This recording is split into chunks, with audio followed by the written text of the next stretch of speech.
Η γυναίκα του αδερφού μου είναι κουνιάδα μου? Όχι. Μήπως ο αδερφός του άντρα μου είναι γαμπρός μου?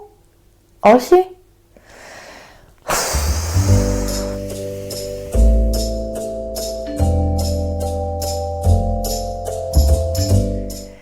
Γεια σας αγαπημένοι μου, καλώς ήρθατε και πάλι στο κανάλι μου. Είμαι η Αλεξάνδρα και είμαι η δασκάλα του Do You Speak Greek. Σήμερα ίσως θα μπερδευτείς λίγο με όλα αυτά που θα σου πω, αλλά θα σου μάθω 8 καινούργιες λέξεις, 8 μέλη στην ελληνική οικογένεια που οι Έλληνες τις χρησιμοποιούν καθημερινά και εσύ μπορεί να μην τις ξέρεις καν. Στο κουτί της περιγραφής θα βρεις ένα δωρεάν PDF με όλες αυτές τις λέξεις που θα μάθουμε για να το έχεις πάνω στο ψυγείο σου και να το βλέπεις κάθε μέρα.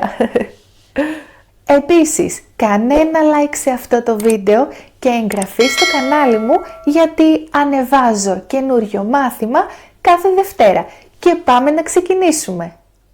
Λοιπόν, θα αρχίσω από τα εύκολα. 1. Πεθερά ή πεθερά.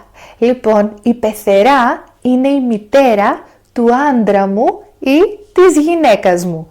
Και 2. Ο πεθερός. Ο πεθερός.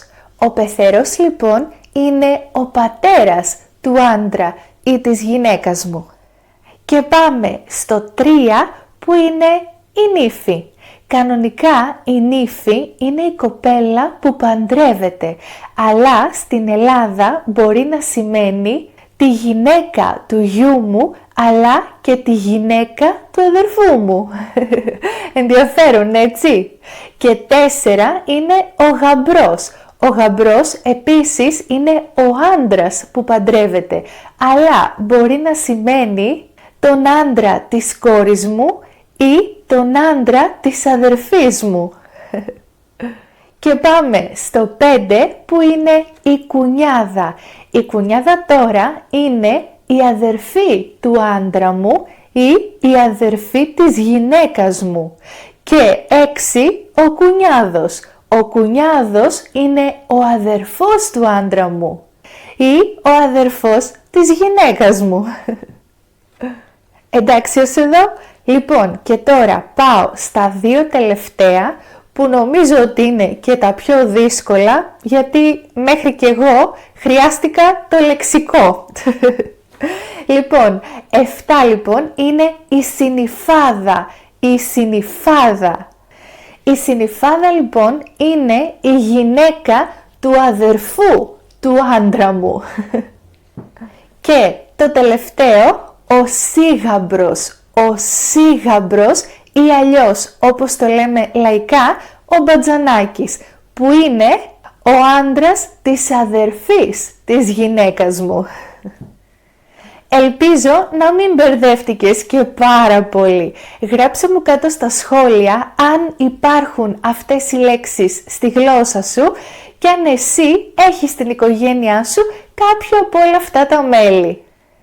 Μην ξεχάσεις να κατεβάσεις το δωρεάν PDF με όλες αυτές τις λέξεις και εννοείται να κάνεις εγγραφή στο κανάλι μου.